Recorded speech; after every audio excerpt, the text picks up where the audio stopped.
नमस्कार, अपना उत्तराखंड देख रहे हैं आप सभी। आपके साथ मैं हूं जीनत सिद्दीकी। शुरुआत करते हैं खबरों की। देहरादून से बड़ी खबर यह आ रही है कि युवा चेतना दिवस पर सीएम जो है वो युवाओं से उन्होंने संवाद कर रहे हैं और वर्चुअली वो संवाद कर रहे हैं। प्रदेश के प्रतिभावान जो युवा हैं उनसे बातचीत कर रहे हैं। तो आज युवा चेतना दिवस।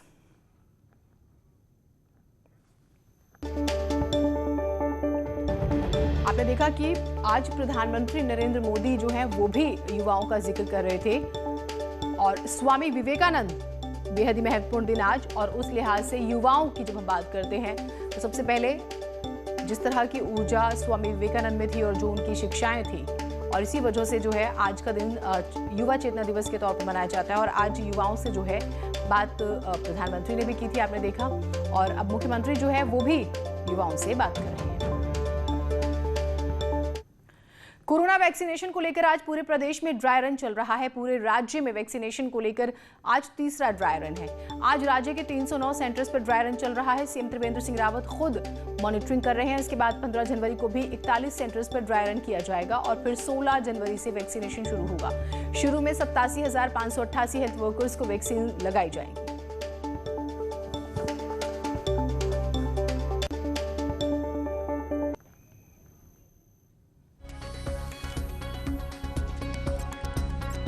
आज ड्राई रन, अगर किसी तरह की कोई प्रॉब्लम होती है तो उससे निपट लिया जाए ताकि जब 16 तारीख को वैक्सीनेशन होगा तो वहां पर दिक्कत ना हो, ये बहुत जरूरी। तो 15 जनवरी को भी 41 सेंटर्स पर ड्राई रन होगा। तो ड्राई रन यानी कि एक मॉक ड्रिल, और उसके हिसाब से कहीं पर किसी स्टेप पे कमी ना हो। जैसे डॉक्यूमेंटेशन की जब हम बात करते हैं, वैक्सीनेशन जब होगा उसके बाद आफ्टर इफेक्ट्स जो होते हैं कि बाद में किसी तरह की कोई दिक्कत तो नहीं किसी को हो रही, तो फिर उसके लिए कैसे तैयारियां हैं। तो हर स्टेप पर तैयारियां की जा रही हैं।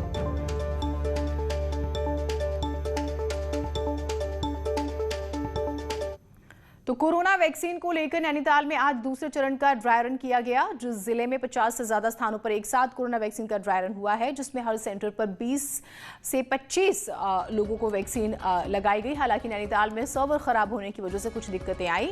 स्वास्थ्य महकमा इस तैयारी में जुटा है कि 16 जनवरी को पहले फेज की वैक्सीन लगाने में कोई खामी ना रह जाए, जिसका हम जिक्र भी कर रहे थे अभी। ड्राई रन का पर्पज़ यही है कि हम लोग प्री रिहर्सल कर रहे हैं। उसमें यही है कि जनता को और जो हम लोगों को जो वैक्सीनेशन होना है कर्मचारियों का 16 तारीख को, हेल्थ वर्कर्स और पेरिफेरी वालों का, हम लोग यही चाहते हैं कि सभी लोग वैक्सीनेशन करवाएं और इसमें किसी तरह की शंका अपने मन में न रखें। इसीलिए बार बार ये रिपीटिशन किया जा रहा है। और भारती सकलानी हमारे साथ हमारी सहयोगी जुड़ी हुई है। भारती से बात करते हैं। भारती, कुल मिलाकर किसी तरह की कोई कमी ना रह जाए, यही कोशिश है। 16 तारीख को जो वैक्सीनेशन शुरू होगा, आप हमें तस्वीरें दिखाइए, किस तरह से पूरी प्रक्रिया आगे बढ़ाई गई, क्या दिक्कतें आई जो आगे ना आए।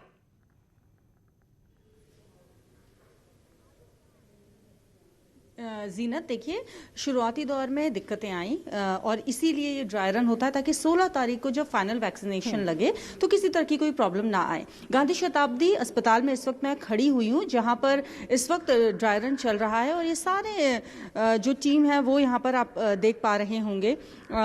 इसके अलावा 23 लोगों को अभी तक लग चुका है। हर सेंटर्स में 25 लोगों को यहाँ पर वैक्सीनेशन लगनी है। वैक्सीनेशन ऑफिसर इस वक्त हमारे साथ मौजूद हैं, इनसे हम बात करेंगे। मैम, सुबह से कैसे चल रहा है ड्राई रन? सुबह से पहले नेट इशू चला था और फिर बीच में हमने ऑफलाइन ही प्रोग्राम शुरू किया है और उसके बाद फिर बेनिफिशरियों के नाम आ गए ऑनलाइन, तो तब हमने ऑनलाइन उनका नाम भेजना शुरू कर दिया। तो अब सही चल रहा है प्रोग्राम। अभी तक हमने 23 लोगों का वैक्सीनेट कर दिया है। अब 2 लोग अभी बचे हुए हैं, वो भी अभी आ रहे हैं। मैम, ये बताइए मुझे कि ड्राई रन जैसे आप बता रहे, हल्की फुल्की प्रॉब्लम्स आई और बाद में वो ठीक भी हो गई। अब 16 तारीख के लिए आप लोग किस तरीके से तैयार हैं? 16 तारीख के लिए हम पूर्ण तरह से तैयार हैं और जैसे हमने ड्राई रन शुरू किया वैसे हम 16 तारीख को भी अच्छा सा करेंगे। ये देखिए जीनत, पूरी तरह से आश्वस्त और पूरी तरह से कॉन्फिडेंस में यहाँ पर, क्योंकि सभी में खुशी है इस बात को लेकर कि अब फाइनल जो है वो दिन आ जाएगा 16 तारीख का। इससे पहले हालांकि मैं बता दूं कि 15 तारीख को एक ड्राई रन ऑन होना है, जो 41 केंद्र में वैक्सीनेशन को लेकर ये ड्राई रन किया जाएगा और उसके बाद 16 तारीख। आप एक चीज, क्योंकि एक प्रैक्टिस के तौर पर हम इसे देख रहे हैं, सबसे ज्यादा प्रॉब्लम क्या आई? जैसे डॉक्यूमेंटेशन, क्योंकि वो बेनिफिशियरीज के नाम का और इंटरनेट का वो जिक्र कर रही थी। सपोज कि मुझे मालूम है कि मुझे वैक्सीन लगेगी और सिलेक्ट हो चुके हैं 87,000 लोग जिन्हें वैक्सीन लगनी है, तो उस सूरत में ये प्रॉब्लम तो नहीं रहेगी, लेकिन कोऑर्डिनेशन किस तरह से किया जाएगा? दूसरी बात ये कि कोविड के जो रूल्स हैं वो भी फॉलो करने हैं, ये एक और बहुत बड़ा चैलेंज है। बिल्कुल बिल्कुल जीनत, आप ठीक कह रहे हो। सबसे बड़ा चैलेंज यही है कि कोविड की गाइडलाइंस को फॉलो करे, हर एक व्यक्ति वैक्सीन लग जाए, उसके बाद भी मास्क लगाना बहुत ज़्यादा ज़रूरी है। दूसरी चीज़ आपने बोला कि दिक्कतें क्या आ रही हैं। दिक्कतें सबसे बड़ी जो आ रही है वो पोर्टल को लेकर ही आ रही है। जो सर्वर है अगर वो डाउन हो जाता है तो जो बेनिफिशरीज के नाम है वो वहाँ पर शो नहीं हो रहे हैं, फिर ऑफलाइन प्रोसीजर ही यहाँ पर किया जा रहा है, जैसा कि आज हुआ है। ये दिक्कत ना आए, सर्वर ठीक से काम करता रहे, इसके अलावा पोर्टल में कोई दिक्कत ना आए, जिस व्यक्ति का नाम है वो व्यक्ति अपना नाम लेकर आए, जो उसने वहां पर आधार कार्ड है या वोटर आईडी कार्ड है वो अपना लेकर आए। वो बहुत ज्यादा जरूरी है कि वो अपना पहचान पत्र यहाँ पर जो लेकर आ रहा है वो व्यक्ति लेकर आए। तो ये सब चीजें हैं, जिस तरीके से हम वोट डालने जब जाते हैं जीनत, तो जो नॉर्म्स हमें फॉलो करने होते हैं, ठीक वही नॉर्म, फिर उस व्यक्ति का नाम वहां पर चढ़ जाएगा, ये कंफर्म हो जाएगा कि इस व्यक्ति को वैक्सीन यहाँ पर लग गई है। फर्स्ट फेज में रहेंगे। तो कुल मिलाकर जो दिक्कत आई वो ये कि थोड़ा सा सर्वर प्रॉब्लम थी, जो अमूमन हो जाया करती है। उसके अलावा मेन पावर की बात करें, वो सफिशिएंट है, प्रॉपर ट्रेंड है, तो उसमें तो दिक्कत आएगी नहीं। कोऑर्डिनेशन जो है वो भी परफेक्ट है। तो 16 तारीख का इंतजार कीजिए। प्रदेश में बर्ड फ्लू की पुष्टि हो चुकी है। कोटद्वार और देहरादून के 2 सैंपल पॉजिटिव मिले हैं। एवियन इन्फ्लुएंजा से कौवों के मरने की पुष्टि हुई है। भोपाल लैब की रिपोर्ट आने के बाद अलर्ट जारी कर दिया गया है। पशुपालन विभाग का कहना है कि राज्य में डोमेस्टिक बर्ड में अभी तक संक्रमण का कोई केस तो नहीं मिला, लेकिन पिरान कलियर में कुछ मुर्गियों की मौत के मामलों में मंत्री का कहना है कि वहां से सैंपल्स लेकर बरेली टेस्ट के लिए, जांच के लिए भेज दिए गए हैं।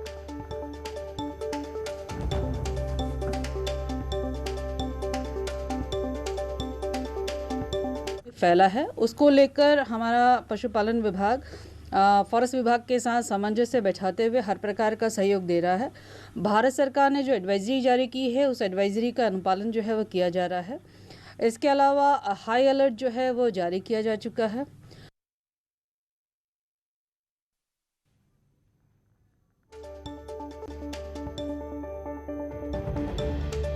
तो सुप्रीम कोर्ट ने कृषि कानून पर रोक लगा दी है। इस वक्त की बड़ी खबर आपको बता दें, किसानों का आंदोलन चल रहा है लंबे समय से और सुप्रीम कोर्ट ने अब इस पर रोक लगा दी है। ये बहुत बड़ी खबर है। देखिए, किसान संगठन लंबे समय से हरियाणा, पंजाब और कुछ उत्तर प्रदेश के भी जो है लगातार इस कानून के खिलाफ, कानून को वापस करे सरकार, इसको लेकर लगातार प्रदर्शन कर रहे थे। अगले आदेश तक अंतरिम रोक लगाई है। देखिए, कोर्ट के अपने कुछ दायरे हैं और जिस तरह से ये कानून पास हुआ उस लिहाज से भी अब जो बड़ी खबर आ रही है वो ये कि सुप्रीम कोर्ट ने कृषि कानून पर रोक लगा दी है। किसान संगठन जो है अब उनसे भी देखिए अगले आदेश तक ये रोक लगाई गई है।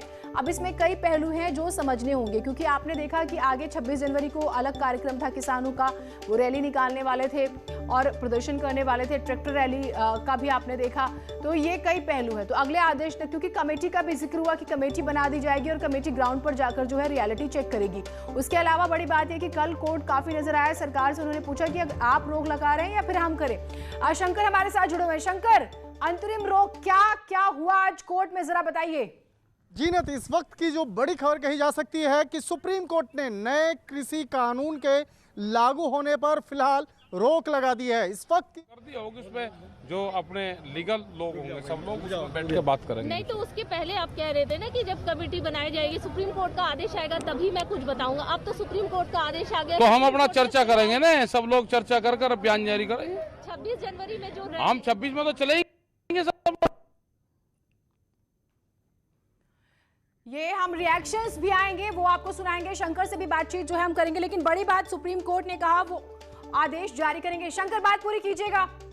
जीनत, इस वक्त की जो सबसे बड़ी और महत्वपूर्ण खबर इसलिए कही जा सकती है कि सुप्रीम कोर्ट ने नए कृषि कानून पर रोक लगा दी है और कमेटी का गठन करने का फैसला किया है। जिस तरह से बकायदा झटका है इस पूरी हियरिंग में, क्योंकि जो किसान, हाँ देखिए, ये किसानों की जीत है, किसानों की जीत है। माननीय सर्वोच्च न्यायालय सुप्रीम कोर्ट ने जो हम लोगों की पिटीशन थी सुप्रीम कोर्ट में, इन कानूनों के खिलाफ, ये कानून लागू नहीं होने चाहिए, उन कानूनों को लागू ना करने के लिए सुप्रीम कोर्ट ने आज स्टे कर दिया है। और कमेटी गठित करने के लिए हमने कुछ नाम सुझाए थे। ऑनरेबल जस्टिस मार्कंडे काटजू, कुरियन जोसेफ और भी जस्टिस के नाम बताए गए। उनके नाम पर विचार करके आगे कमेटी गठित कर, और भारतीय किसानों के जितने किसानों के संगठन है, ऑर्गेनाइजेशन है, उन सब के अध्यक्ष को उस कमेटी में रखा जाए। हमने कहा विज्ञान भवन बहुत बड़ा है, उसमें कमेटी जब भी बुलाई जाए, मीटिंग हो तो उनके अध्यक्षों को बुलाया जाए, और उसके साथ अगर लीगल रिप्रेजेंटेटिव की जरूरत है उनके एडवोकेट को बुलाया जाए, जिससे आगे सारी प्रोसीडिंग हो सके। इसको किस तरह से समझाया और कितना समय लगेगा? ये पूरा समय लगेगा, कमेटी टाइम लगेगा, लेकिन कानूनों पर रोक लगाना भारत के किसानों की सबसे बड़ी जीत है और ये सरकार की हार है। माननीय सर्वोच्च न्यायालय ने कहीं न कहीं माना कानून गलत थे, किसान विरोधी थे, आर्बिट्रेटरी थे, अनकॉन्स्टिट्यूशनल थे, इसलिए इन कानूनों पर रोक लगा दी गई है। अब हम अपने क्लाइंट से बात करेंगे, किसानों के संगठनों से बात करेंगे, उनसे बात करेंगे। बात करने के बाद आगे हम प्रोसीडिंग देखेंगे। कमेटी बनती है, कमेटी में कौन कौन लोग होते हैं, कमेटी कैसे कैसे ट्रीट करती है। ये केवल दिल्ली के किसानों का नहीं मामला है। ये किसान किसी जाति, क्षेत्र, संप्रदाय और भाषा के नहीं है। ये किसान किसी पॉलिटिकल पार्टी के नहीं है। ये किसान गुवाहाटी से चौपाटी और कन्याकुमारी से तक के किसानों का ये मामला है और उनमें विश्वास की बहुत जरूरत है। हमने माननीय सर्वोच्च न्यायालय कहा कि आप सुप्रीम कोर्ट और किसान संगठन और भारत सरकार ये आपस में किसानों में विश्वास पैदा करे। जब विश्वास पैदा होगा तो आगे प्रोसीडिंग बहुत अच्छी होगी। और बहुत 15 तारीख को जो मीटिंग ये बताइए होगी कि क्या नहीं, वो सरकार बताएगी। 15 तारीख को मीटिंग होती है। कमेटी के बारे में क्या करते हैं, सरकार के 8 बार की वार्ता हो चुकी, वो तो फेल रही। अब हमें नए सिरे से सुप्रीम कोर्ट पर हमने भरोसा जताया है देश के किसानों ने, और सुप्रीम कोर्ट ने भी उस भरोसे को कायम रखा है, किसानों के भरोसे को, और उस पर स्टे लगा दिया गया है, जिससे अब सरकार, जैसे मध्य प्रदेश में कहा गया था माननीय मुख्यमंत्री जी ने, हम इन कानूनों को लागू कर रहे हैं। भाजपा शासित राज्यों में ऐसी बात आई थी, लेकिन अब वो पूरी तरह से गलत है और कानूनों पर रोक रहेगी। और कानून जब तक ये लागू की बात ही नहीं है, अभी लागू होने का कोई विषय नहीं। आप ना सवाल पूछें, ये कानून रद्द भी होंगे क्योंकि कमेटी बनेगी और कमेटी में सारी चीजें सच्चाई के साथ रखी जाएंगी। जब बनेगी कमेटी, बनने के बाद जब सीधे सामने आएगी और फिर उसकी रिपोर्ट माननीय सर्वोच्च न्यायालय में आएगी। जब रिपोर्ट आएगी तो उस पर दूध का दूध, पानी का पानी हो जाएगा सब कुछ। कोई उन्होंने जगह शिफ्ट करने की बात सरकारों की है, लॉ एंड ऑर्डर मेंटेन करने की बात प्रशासन की है, उसका कोर्ट से कोई मतलब नहीं। एपी सिंह जी, ये बताइए कि जो अधिकतर संगठन वहाँ बैठे हैं बॉर्डर पे, उनके तो नुमाइंदे आज कोर्ट की हियरिंग में तक में नहीं आए। उन्होंने अविश्वास जाहिर किया। अविश्वास मैंने यही कहा कि माननीय सर्वोच्च न्यायालय को, देश की सरकार को, सबको किसानों के साथ कॉन्फिडेंस लाना पड़ेगा। ये किसान किसी जाति, धर्म, क्षेत्र, भाषा, संप्रदाय के नहीं है। कुछ लोगों ने इसका आंदोलन को, कुछ ने कहा कि शाहीन बाग जैसा है। मैंने कहा इसका जो ये आंदोलन है, इसको शाहीन बाग से तुलना नहीं कर सकते। ये देश के देशभक्त किसान हैं जिन्होंने अपना सर्वस्व बलिदान किया है देश की। वहाँ पे कोर्ट में सरकार के वकील कह रहे हैं कि इसमें खालिस्तानी एलिमेंट से इंटेलिजेंस, वो सब झूठ साबित हो गया, इसीलिए तो स्टे दिया है। सुप्रीम कोर्ट से इतिहास में ऐसा कई बार नहीं हुआ है। कभी कभी की बात है कि भारत सरकार के बनाए हुए कानूनों पर माननीय सर्वोच्च न्यायालय ने हमारी याचिकाओं पर रोक लगा दी। कल की बैठक में किसानों ने कहा है कि हम इस कमेटी को नहीं मानेंगे। अभी तो कमेटी डिसाइड नहीं हुई है। कमेटी के नाम आएंगे, फिर हम उसके बात करेंगे, उनके पास जाएंगे, वो हमारी कितने सुनते हैं, कितनी सरकार की सुनते हैं, कितनी। तो ये बड़ी बात आपने एपी सिंह को सुना, भारतीय किसान यूनियन भानु के वकील। शंकर, अब जो सवाल है, ठीक है कमेटी बना दी, 4 सदस्य होंगे, अब क्या बॉर्डर खुल जाएंगे? सवाल सबसे बड़ा यही, किसान वापस चले जाएंगे? देखिए, सबसे पहले मैं बताना चाहूंगा कि कमेटी में किन किन लोगों का नाम सामने आया है। हाँ। जो कमेटी गठित करने के जो नाम हैं उसमें हरसिमरत मान, प्रमोद जोशी, अशोक गुलाटी और अनिल धनवंत, ये प्रमुख नाम है जिसका उस कमेटी में जिसको शामिल किया जाएगा। और ये जो पूरा एक रिपोर्ट बनाएंगे, इस रिपोर्ट की जानकारी औपचारिक तौर पर सुप्रीम कोर्ट के इस बेंच को देंगे और उसके बाद सुप्रीम कोर्ट के ये जो बेंच है ये बेंच बाकायदा निर्णय करेगी कि आगे क्या करना है। यानी कि ये जो बेंच है, जो कमेटी गठित की गई है उन किसानों के लिए की गई है और यहाँ पर आज इस मामले पर स्पष्ट कर दिया गया जो कमेटी का गठन किया गया है, इसको लेकर जिस तरह से अफवाहें थी कि ये कमेटी फैसला करेगी, ऐसा नहीं है। आज सुप्रीम कोर्ट ने स्पष्ट कर दिया कि कमेटी फैसला नहीं करेगी बल्कि वो हमें जानकारी देगी और हम लोग फिर कोर्ट के मार्फत से निर्णय लेंगे। अब जिस तरह से एक तरह से कहा जा सकता है कि किसान की जो सबसे बड़ी मांग थी वो लगभग आज पूरी हुई और इसी का तकाजा है कि अब कहा जा सकता है कि किसानों का विरोध प्रदर्शन, धरना प्रदर्शन अब ये लगभग खत्म होने की एक उम्मीद जो है आज हो गई है और इस मामले में थोड़ी देर के बाद औपचारिक तौर पर ऐलान भी हो सकता है। जिस तरह से सुप्रीम कोर्ट के द्वारा आज एक बड़ा फैसला लिया गया और वो बड़ा फैसला था कि नए कृषि कानून को लागू करने से फिलहाल रोक लगा दी गई है। जिस तरह से इस मामले पर कहा जा सकता है एक बड़ा फैसला है।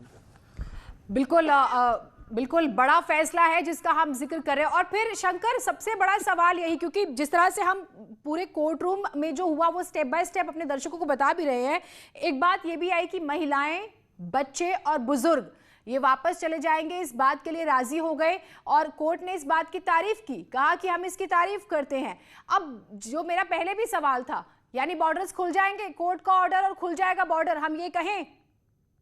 निश्चित तौर पे देखिए, जिस तरह से जिन किसानों की जो मांग थी, जब वो मांग पूरी हो रही है तो निश्चित तौर पे अब वो किसान अपने स्थान से अब पीछे हटेंगे। जो बॉर्डर जो बंद थे वो बॉर्डर खुलेंगे। संघू बॉर्डर जो पिछले तकरीबन 48 दिनों से बंद थे उसे भी खोला जाएगा, क्योंकि जो किसानों की प्रमुख मांग थी कि जब तक इस मामले पर आए हैं कि किसानों को कानूनों को रद्द किया जाए और एमएसपी पे कानून बनाया जाए, ये आना चाहिए। तो क्या आगे आंदोलन की क्या रूपरेखा होगी? रूपरेखा अब तय करेंगे। आंदोलन चलता रहेगा, आंदोलन चलता रहेगा, क्योंकि अभी हमारी डिमांड पूरी नहीं हुई है। अभी स्टे किया है ना सरकार, कोर्ट ने, कभी भी स्टे खुल सकता है, तो अभी हमारी डिमांड पूरी नहीं है, एमएसपी पे कानून नहीं बना है, तो आंदोलन चलेगा। तो कमेटी महत्वपूर्ण है शंकर। अभी हम रिएक्शंस आ रहे हैं बीच बीच में किसान नेताओं के, वो सुना रहे हैं। अभी आपने सुना, इनका कहना है कि ये तो सिर्फ एक स्टे है, आंदोलन चलता रहेगा। ये एक बात इस पर बताइएगा। दूसरा मेरा सवाल आपसे है कि आगे लोहड़ी और फिर 26 जनवरी को लेकर जो किसानों की स्ट्रैटेजी थी सरकार पर और दबाव बनाने की, तो क्या थोड़ा सा वो भी सॉफ्ट हो जाएगी अब?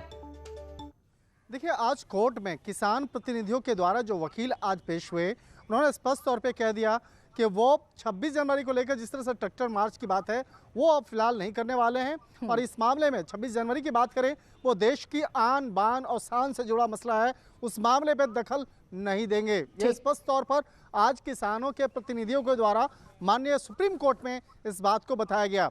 तो ट्रैक्टर वाली बात अब लगभग समाप्त हो गई है और जिस तरह से अब अभी स्टेटमेंट आ रहे हैं कुछ किसान नेताओं का, तो देखिए ये इंडिविजुअल किसान नेता जो हैं वो अभी फिलहाल बयान दे रहे हैं, लेकिन जब आपस में बैठ करके जो आपस में तमाम किसान संगठन आपस में चर्चा करेंगे, बातचीत करेंगे और सुप्रीम कोर्ट के द्वारा जो आज निर्णय लिया गया है, जो फैसला लिया गया है, उस मामलों पर विस्तार से जब चर्चा करेंगे उसके बाद जल्द ही इस मामले पर एक ठोस निर्णय लिया जा सकता है और हो सकता है कि 1 से 2 दिनों के अंदर में ये फैसला लिया जाए कि तमाम किसान संगठन फिर वापस अपने अपने घर को जाएंगे और जो मार्ग है उस मार्ग को खोला जाएगा। इसके साथ ही जो कमेटी बनाने की जो बात आई है, कमेटी बनाने में जो प्रमुख लोगों का नाम है उस बारे में भी सुप्रीम कोर्ट ने कहा कि देखिए मुझे उस मामले पे हम छोड़िए, किसको इस कमेटी में डालना है और किस तरह से। मैं आपके पास आऊंगी शंकर, क्योंकि रिएक्शंस बहुत ज्यादा आ रहे हैं और अब ग्राउंड पर लोग क्या कह रहे हैं, क्योंकि प्रदर्शन क्या खत्म किया जाएगा या नहीं, ये आंदोलन, ये भी बड़ा सवाल है। अमित हमारे साथ जुड़े हुए हैं। अमित, क्योंकि आप किसानों के बीच में हैं, कोर्ट ने जरूर अंतरिम रोक लगा दी है, कमेटी बना दी है, कहा गया है कि जमीन की रियलिटी को हम चेक करेंगे, क्योंकि कल कोर्ट ने सरकार से नाराजगी जाहिर करते हुए कहा था कि आप रोक लगा रहे हैं या फिर हम लगा दें। तो आज जो ये बात कही है कोर्ट ने, उस पर किसान क्या कह रहे हैं?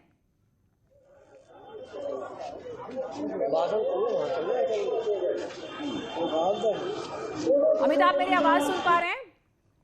शायद जो है आवाज नहीं पहुंच पा रही। अमित जो है किसानों के बीच में हम बात करने की कोशिश करेंगे, क्योंकि किसानों की अगली स्ट्रैटेजी क्या, क्योंकि उन्हें तो कोर्ट पर भी भरोसा नहीं था। एक वक्त पहले आप सुन रहे थे, फिर कमेटी पर भी वो सवाल उठा रहे थे। शंकर, ये भी एक बहुत बड़ी बात है। हम बीच बीच में रिएक्शंस जरूर अपने दर्शकों को सुनाते रहेंगे, लेकिन कमेटी को लेकर जो अब सवाल है, संशय है, क्या वो जो संगठन जिन्होंने याचिकाएं दायर की थी वो इस कमेटी बनने के बाद संतुष्ट है?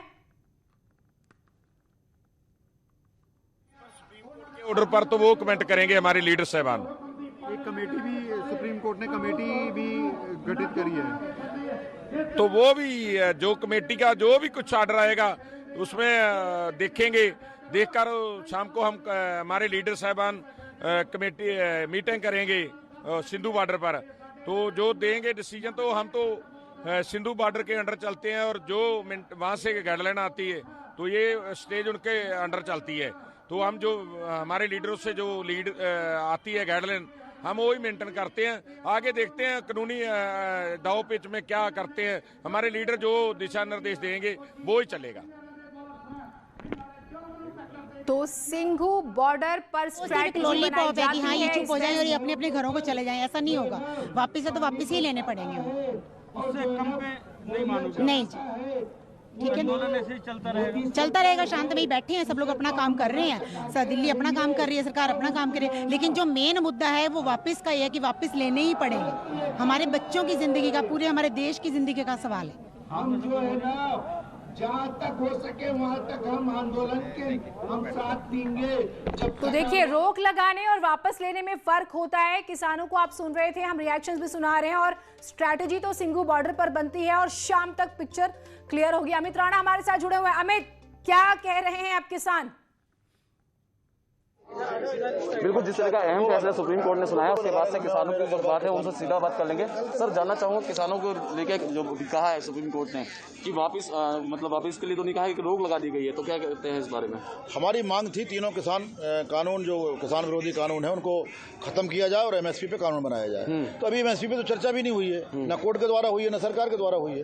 तो अभी हमारा मांगे कहाँ पूरी हुई है। अच्छा, वही जो आप मार्च निकालने वाले थे उस मार्च के लिए भी मना किया गया है। अभी आने दीजिए, 26 जनवरी आने दीजिए, अभी तो बहुत समय है, बताएंगे। अच्छा, जब तक वापस नहीं होगा तो यानी आपका धरना बदस्तूर जारी रहेगा? अभी मांगे पूरी कहाँ है, एमएसपी पे कहाँ बात हो रही है, और कानून ये स्टे किए गए ना, खत्म कहाँ किए गए। हाँ। जब ये कानून संपूर्ण रूप से समाप्त हो जाएंगे तभी ना घर जाएंगे। अच्छा, उससे पहले घर नहीं जा रहा है किसान? कैसे जा सकते हैं? जिस मांगों को लेकर के हम आए हैं और उन पर उनको खत्म नहीं किया जाए, उनको माना नहीं जाएगा, तो कैसे घर जा सकते हैं? पूछिए जरा, महिलाएं, बच्चे, बुजुर्गों को वापस भेजेंगे क्या? क्योंकि यहाँ पर तो सहमति, कोर्ट रूम में तो सहमति दिखा दी है कि ठीक है हम उन्हें वापस भेजेंगे क्या? जरा पूछिए। आप जो आपके वकील हैं उन्होंने तो इस बात पर सहमति जताई है कि जो अगर इन्हें स्टे किया गया अच्छा कदम है।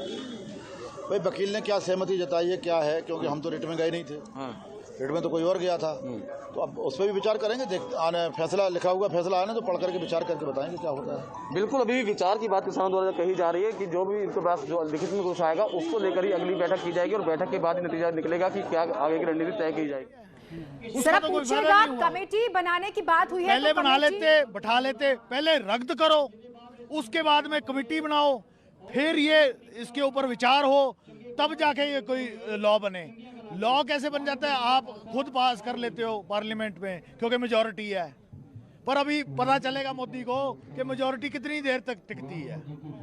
अभी हिलेगी, अभी हिली नहीं है, अभी जवान आया नहीं है, सारे हमारे बुजुर्ग बैठे हैं और हम बुजुर्गों के साथ हैं।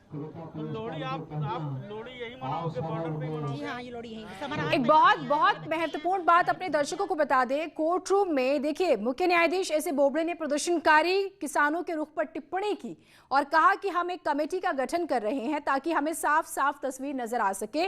उन्होंने कहा, हम ये तर्क नहीं सुनना चाहते कि किसान कमेटी के पास नहीं आना चाहते, हम परेशानी को सुलझाना चाहते। अगर किसान जो हमारा मुद्दा है वो वही है कि बिल तो वापस लेने ही पड़ेंगे। आपका नाम?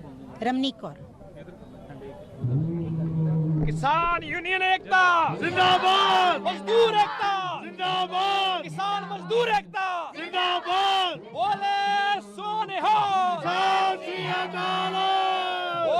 ये कि कमेटी का गठन होता है, फिलहाल रोक लगा दी है।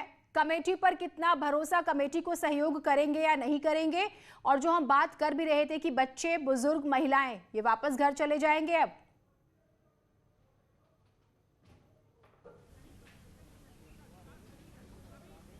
शंकर, आप मेरी आवाज सुन पा रहे हैं? देखिए जीनत, इस मामले पे अगर बात किया जाए तो जिस तरह से देखिए एक लाइन में पूरा जो आज का जो सार है वो पता चल जाएगा कि जहां पर किसानों के मसले पर जो कानून बनाने की बात थी और उस कानून को लेकर जिसको दिक्कत था, तो आज कोर्ट ने साफ तौर पे कह दिया कि वो कानून पर हम रोक लगाते हैं। तो साधारण सी बात है कि इस मामले पर किसानों को एक तरह से कहीं न कहीं इस बात को समझना चाहिए कि जब जिस कानून को लेकर आपको एतराज़ है, जो दिक्कतें हैं, वो कानून पर रोक लगा दिया गया है। फिर अब किस बात की आपको दिक्कत है? तो यहाँ पर कहीं न कहीं जो बातें हैं ये किसानों को अब स्पष्ट तौर पर समझना होगा और कहीं न कहीं लगता है कि अब जस्ट अभी फैसला हुआ है और किसानों तक उस मामले को पहुँचाना और इस मामले में जो किसान नेता हैं, जो किसान के प्रतिनिधि हैं, जब आपस में बैठ करके बातचीत करेंगे तो हो सकता है इस मामले का समाधान। ठीक, मैं आपके पास आऊंगी, छोटे से ब्रेक के लिए रुकना पड़ रहा है। तो किसान जो है अभी स्ट्रैटेजी बनाएंगे, सिंघू बॉर्डर पर तमाम संगठन जो है उनकी स्ट्रैटेजी बनेगी और फिर क्या बॉर्डर खाली होंगे या नहीं, आपको अपडेट्स देते रहेंगे। एक छोटे से ब्रेक के लिए रुक रहे हैं।